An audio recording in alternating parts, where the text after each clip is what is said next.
আসসালামু আলাইকুম everyone, another back to my new blog. আলহামদুলিল্লাহ আমিও ভালো আছি, আপনারাও অনেক অনেক ভালো আছেন। আজকের ভিডিওটা হতে যাচ্ছে খুব অসাধারণ, যা আপনারা দূর থেকে দেখেন কিন্তু আজকে দেখবেন সরাসরি। বাংলাদেশের একমাত্র পাহাড়ি দ্বীপ হচ্ছে মহেশখালী। মহেশখালী হয়ে মতরবাড়ি কয়লা বিদ্যুৎ কেন্দ্র।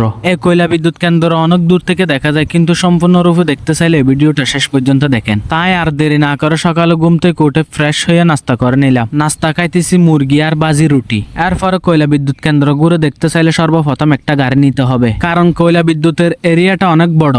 আজ যারা কয়লা বিদ্যুৎ গিয়েছেন, যাওয়ার আগে সবুজ শ্যামল প্রাকৃতিক ঘাসে ভরা এই খোলা জায়গাটা দেখেছেন। ক্যামেরার একটু চারপাশে ঘুরিয়ে দেখে কিছু কাজ চলমান রয়েছে সেখানে। ভিডিওর সামনে যে ব্রিজটা দেখতেছেন, এটা হচ্ছে কোহলিয়া ব্রিজ। মতরবাড়ি কয়লা বিদ্যুৎ কেন্দ্র দেখতে চাইলে এই ব্রিজটা সর্বপ্রথম পার করতে হবে। ব্রিজের উপর থেকে একটু দেখায় চারদিকে পানি আর সবুজ শ্যামল ঘাসে ভরা। এই ব্রিজটা যেমন উঁচুল তেমন লম্বা। এপার থেকে ওপার পার হতে দেখবেন শেষ মাথা একটা সুন্দর গোলচক্কর দেওয়া আছে। এই জায়গাতে যারা একবার ঘুরে আসবেন, কিন্তু বলার মতো জায়গা না, বারবার ঘুরে আসতে মন চাইবে। দেখতেছেন আমাদের মতো ও বিকাল টাইমে অনেকের এখানে ঘুরতে এসেছে। এই গোল চক্করটা অতিক্রম করে কয়লা বিদ্যুৎ দেখতে চাইলে আমাদেরকে মেইন গেটে চলে যেতে হবে। যাওয়ার সময় কয়লা বিদ্যুতের রাস্তার এপাশ ওই পাশে চারে পাশে ঘুরে ফিরে দেখায়। এই রাস্তার এক পাশে দেখবেন নদী আর অন্য পাশে দেখবেন কয়লা বিদ্যুৎ কেন্দ্র। বলতে না বলতে চলে এসেছি এখন কয়লা বিদ্যুতের মেইন গেটে।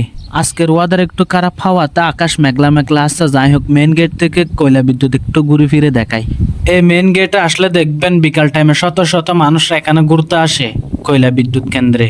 এই মতরবাড়ি কয়লা বিদ্যুৎ কেন্দ্রে কোথায় থেকে কয়লা আনে এগুলো দেখতে চাইলে মেইন গেট থেকে আমাদেরকে দক্ষিণ পাশে চলে যেতে হবে।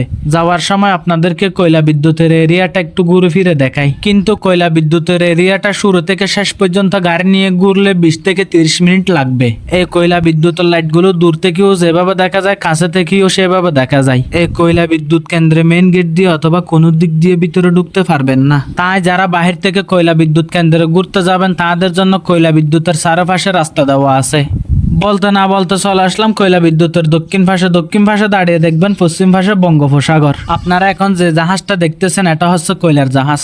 আমি এতটুকু জানি যে কয়লা বিদ্যুৎ কেন্দ্রে একটা জাহাজ আসলে অনেকদিন লাগে আনলোড করতে।